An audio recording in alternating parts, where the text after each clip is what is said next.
तो hey guys, आज के वीडियो में भी काफ़ी सारे ऑसम एनिमे अपडेट्स होने वाले हैं। बट उससे पहले मैं ये आलू गैंग को एक मैसेज देना चाहता हूँ। जो लोग मुझे बार बार कमेंट करके परेशान कर रहे हैं कि भाई आलू खाओगे, तो तुम सबको मैं यही कहना चाहता हूँ कि भाई 10-15 किलो आलू या तो मेरे घर पे भिजवा दो या फिर कमेंट सेक्शन में मेरे को पैसा भेज दो, जिससे मैं 10-15 किलो आलू खरीद के खा सकूँ। देखो, मुझे बार बार ये मत बोलो कि आलू खाओगे। अगर मुझे आलू खरीदने के पैसे नहीं दे सकते हो तो कॉमेंट भी बार बार मत करो, और अगर आलू भिजवा नहीं सकते हो तो तब भी कॉमेंट मत करो। तो अगर आपको आलू खिलाना है मुझे तो भाई उसका या तो पैसा भेजो या फिर मेरे घर आलू डिलीवर कर दो, तब जाके ही मैं आलू खाऊंगा, वरना मैं दाल रोटी में ही खुश हूँ। आप लोग अपने आलू खुद खाओ। तो आलू गैंग के लिए ये मेरा मैसेज था। आई होप आलू गैंग समझ गई होगी। तो चलो स्टार्टिंग करते हैं नारुतो शिपुडन से। तो जैसा कि आप सभी को पता चल गया होगा कि नारुतो शिपुडन अब स्टॉप हो गया है और ये 13 अक्टूबर से दोबारा से स्टार्ट होने वाला है। बट देखो, ये सब तो चलता रहेगा। नारुतो शिपुडन स्टार्ट होता है, फिर ब्रेक पर जाता है और फिर दोबारा स्टार्ट होता है। बट सबसे बड़ी प्रॉब्लम ये है, जो नारुतो शिपुडन के डबिंग डायरेक्टर है यानी कि साकिब जावेद, अब उन्होंने इस प्रोजेक्ट को छोड़ दिया है, जो कि एक काफ़ी बड़ी प्रॉब्लम है, क्योंकि वो काफ़ी समय से नारुतो शिपुडन के हिंदी डब के ऊपर काम कर रहे थे, तो इसलिए उन्हें एक्सपीरियंस था। बट अब जो भी न्यू डबिंग डायरेक्टर आएंगे, पता नहीं वो ऐसा काम कर भी पाएंगे या फिर नहीं। और ये साकिब जावेद सर का खुद का डिसीजन था, सोनी ये ने उनको नहीं निकाला है, उन्होंने खुद ही इस प्रोजेक्ट को छोड़ा है। तो बाय द वे देखते हैं कि जो नए डबिंग डायरेक्टर आते हैं वो किस तरीके का काम करते हैं। मैं तो यही चाहूंगा कि भाई नारुतो शिपुडन के अंदर अच्छे से अच्छा काम हो और इसकी क्वालिटी धीरे धीरे इम्प्रूव हो, क्योंकि भाई अब नारुतो शिपुडन के अंदर 4th great Ninja war start हो चुकी है, जो कि नारुतो शिपुडन का पीक है।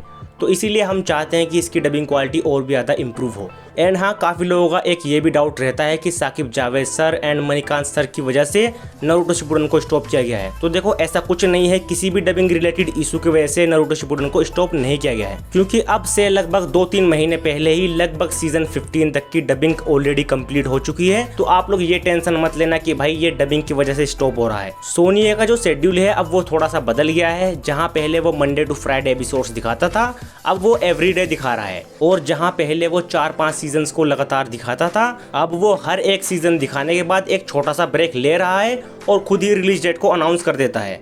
तो शायद ये कोई सोनी की नई स्ट्रेटेजी है, क्योंकि ऐसा 2 बार लगातार हो चुका है। एंड ये चीज कंफर्म हो जाएगी सीजन 13 के साथ, तो हमें थोड़ा सा वेट और करना पड़ेगा। और हाँ, एक चीज और है, आप लोगों ने ये चीज को नोटिस किया होगा कि जो नारुतो शिपुडन के न्यू प्रोमो को सोनी ने रिलीज किया है, उसमें नारुतो शिपुडन के सीजन 15 तक के कुछ सीन्स दिखाए गए हैं, जिससे लगभग ये अंदाजा लग रहा है कि सीजन 15 तक ये दिखाया जा सकता है। तो अब बात करते हैं demon slayer movie infinity castle के बारे में। तो ये दिन ब दिन रिकॉर्ड्स बनाती जा रही है, और भाई सिर्फ एक कंट्री में नहीं, ये हर जगह पर रिकॉर्ड्स तोड़ रही है, चाहे अमेरिका हो, इंडिया हो, जापान हो या फिर वर्ल्ड वाइड हो। और अब तो इसने मार्वल के रिकॉर्ड को भी नहीं छोड़ा है। यानी कि आप सबको याद होगा, हाल ही में एक मार्वल की मूवी रिलीज हुई थी फैंटास्टिक 4, जिसने काफी अच्छा खासा कलेक्शन किया था। बट डीमन स्लेयर की इन्फिनिटी कासल मूवी ने भाई फैंटास्टिक 4 को क्रॉस कर दिया है, वो भी काफी अच्छे खासे नंबर से। और अब ये माना जा रहा है कि डीमन स्लेयर की इन्फिनिटी कासल मूवी चाइना में भी रिलीज हो सकती है। और अगर ऐसा होता है तो ये मूवी $1 बिलियन कमा सकती है, क्योंकि ये मूवी रुकने का नाम नहीं ले रही है, बहुत ही बढ़िया कलेक्शन कर रही है और काफ़ी कंट्रीज़ में अब ये रिलीज़ होना बाकी है। और अगर उन सब कंट्रीज़ के साथ ही चाइना में भी रिलीज़ हो जाती है तो ये $1 बिलियन कमा सकती है। और अगर ऐसा होता है तो भाई डीमन स्लेयर हिस्ट्री क्रिएट कर देगा। और भाई इस रिकॉर्ड को सिर्फ डीमन स्लेयर की अपकमिंग मूवी ही तोड़ सकती है, बाकी कोई एनिमे मूवी अभी क्लोज भी नहीं है इसके। तो बाय द वे अब बात करते हैं कि इंडियन बॉक्स ऑफिस पे डीमन स्लेयर की इस मूवी ने कितना कलेक्शन अब तक कर लिया है, क्योंकि लगभग 10 दिन हो चुके हैं इस मूवी को रिलीज हुए। तो डीमन स्लेयर की इन्फिनिटी कासल मूवी ने 76 करोड़ का ग्रॉस कलेक्शन कर लिया है इंडियन बॉक्स ऑफिस पे, जो कि एक बहुत बड़ा नंबर होता है, और ये काफी क्लोज है 80 करोड़ करने के। और हाँ, जैसा कि आपको पता होगा, अब धीरे धीरे कलेक्शन डाउन हो रहे हैं, बट मुझे ये उम्मीद है कि भाई 80 करोड़ तक ये टच कर सकती है, क्योंकि अगर ये 4-5 दिन भी लग जाती है थिएटर्स में और ये 1-1 करोड़ भी कर लेती है, तो आराम से 80 करोड़ का ग्रॉस कलेक्शन ये मूवी कर लेगी, जो कि एक काफ़ी बढ़िया नंबर है। एंड 80 करोड़ का भाई कलेक्शन इंडिया में करना बहुत मुश्किल होता है। तो अब हम करने वाले हैं इन्फिनिटी कासल मूवी का कंपैरिजन कुछ बड़ी बॉलीवुड मूवीज के साथ, जो कि अभी हाल ही में इन्फिनिटी कासल के साथ रिलीज हुई थी। और इस कंपैरिजन को देखने के बाद आपको साफ फर्क समझ में आ जाएगा कि डीमन स्लेयर की इन्फिनिटी कासल मूवी ने कितना बड़ा रिकॉर्ड बनाया है, क्योंकि अभी भी लोग इसको हल्के में ले रहे हैं। तो देखो, इन्फिनिटी कासल मूवी ने बॉक्स ऑफिस पर अपने पहले 3 दिनों में 41 करोड़ का नेट कलेक्शन किया था, और दूसरी तरफ तरफ बागी 4 जैसी बड़ी मूवी ने सिर्फ 31 करोड़ का नेट कलेक्शन किया था और परम सुंदरी ने 26.75 करोड़। तो यहाँ पर इन्फिनिटी कासल का जो नंबर है वो काफी बड़ा है इन दोनों मूवी से। अगर हम बात करें 1 वीक के नेट कलेक्शन के बारे में, तो इन्फिनिटी कासल मूवी ने अपने फर्स्ट वीक में 54 करोड़ को क्रॉस कर दिया था। दूसरी तरफ बागी 4 44 करोड़ पर ही अटक गई एंड जो परम सुंदरी है भाई वो तो 40 करोड़ भी क्रॉस नहीं कर पाई। तो यहाँ पर फर्स्ट वीक के कलेक्शन में भी इन्फिनिटी कासल ने इन दोनों मूवी को बीट कर दिया था। और हाँ, मैं सिर्फ इंडियन बॉक्स ऑफिस कलेक्शन की बात कर रहा हूँ। अगर वर्ल्ड वाइड पे गया तो इन्फिनिटी कासल ने 4,500 करोड़ को क्रॉस कर दिया है। कंपैरिजन काफी ज्यादा अनफेयर हो जाएगा। और भाई इंडिया में सब लोग हैरान है, जितने भी मूवी रिव्यू करने वाले चैनल हैं, मतलब वो शौक हो गए हैं कि एक एनिमे मूवी जिसको वो लोग कार्टून समझते थे, उसने बॉलीवुड, मार्वल, मतलब सबको कलेक्शन के मामले में बीट कर दिया है, जो कि एक भाई काफी बढ़िया चीज है क्योंकि अब इंडिया में और भी एनिमे मूवीज रिलीज होगी। और भाई मैं एक चीज सोच रहा हूँ, देखो डीमन स्लेयर की इन्फिनिटी कासल के पार्ट 1 ने ही 80 करोड़ का कलेक्शन कर लिया है इंडिया में, तो जो आने वाली मूवी है मतलब वो कितना कलेक्शन करेगी।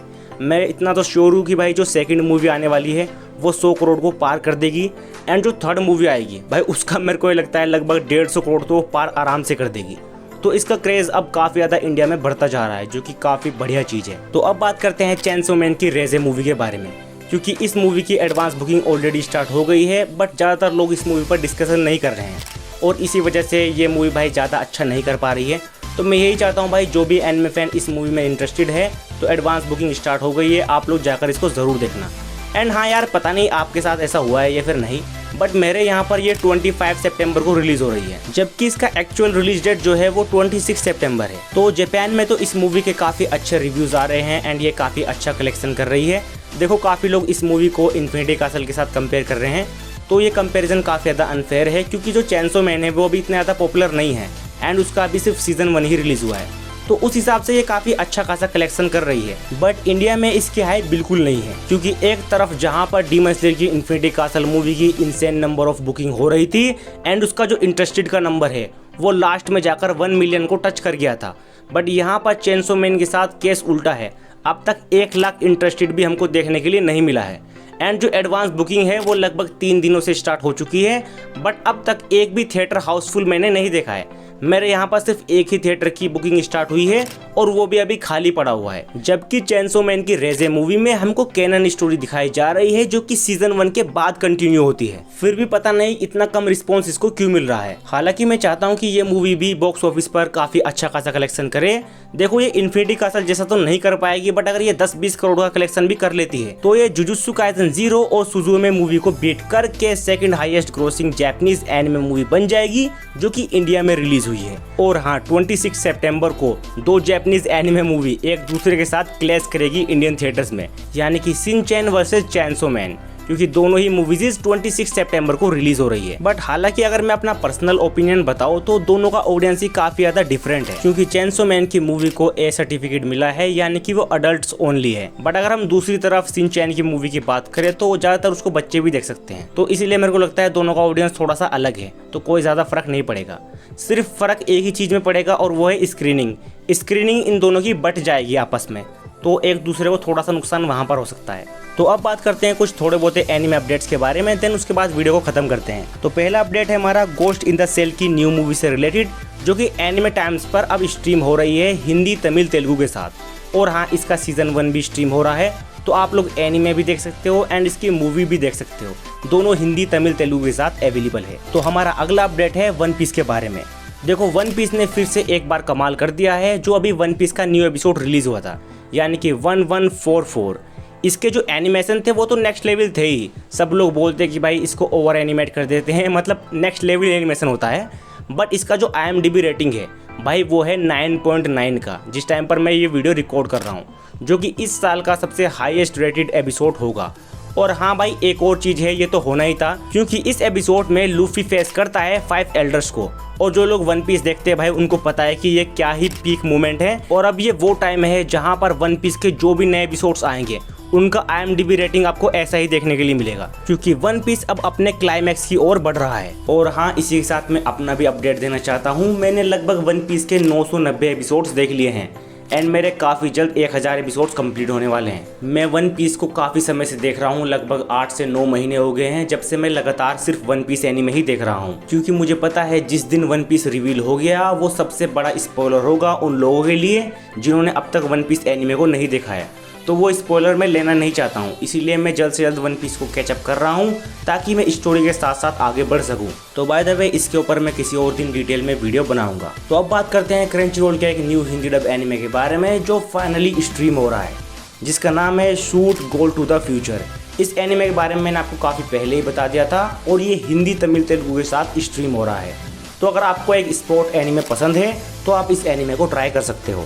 तो चलो अब कुछ एनिमे अनाउंसमेंट को देखते हैं। सबसे पहले तो ओशिनोको का सीजन 3 अनाउंस हो गया है 2026 के लिए, तो अब आप इसको 2026 में देख पाओगे। इसी के साथ लिंक क्लिक का भी सीजन 3 2026 के लिए ही शेड्यूल हो गया है। इसके बाद रेंट अ गर्लफ्रेंड के सीजन 5 को भी ऑफिशियली अनाउंस कर दिया है 2026 के लिए। और जो लोग इस एनिमे को पसंद करते हैं भाई उनके तो मजे आने वाले हैं, क्योंकि अभी सीजन 4 एंड हुआ था और कुछ महीनों के बाद सीजन 5 भी आने वाला है। अब आप लोगों के मन में ये सवाल होगा कि भाई इतनी जल्दी सीजन 5 कैसे आ सकता है। तो देखो ये सीजन 4 का पार्ट 2 है, बट इसको सीजन 5 के नाम से लाया जा रहा है और सीजन 5 में हवाई आर्क को पूरी तरीके से कंप्लीट कर दिया जाएगा, जिसके बाद जो आगे की आर्क होने वाली है उसका सेटअप भी इसके लास्ट के एपिसोड्स में बिल्ड कर दिया जाएगा। तो हाँ गाइस, आज का वीडियो बस इतना ही था। कमेंट में ये जरूर बताना कि आपको इस टाइप की वीडियोस पसंद आ रही है कि मैं डिटेल में बात कर रहा हूँ हर किसी टॉपिक के बारे में।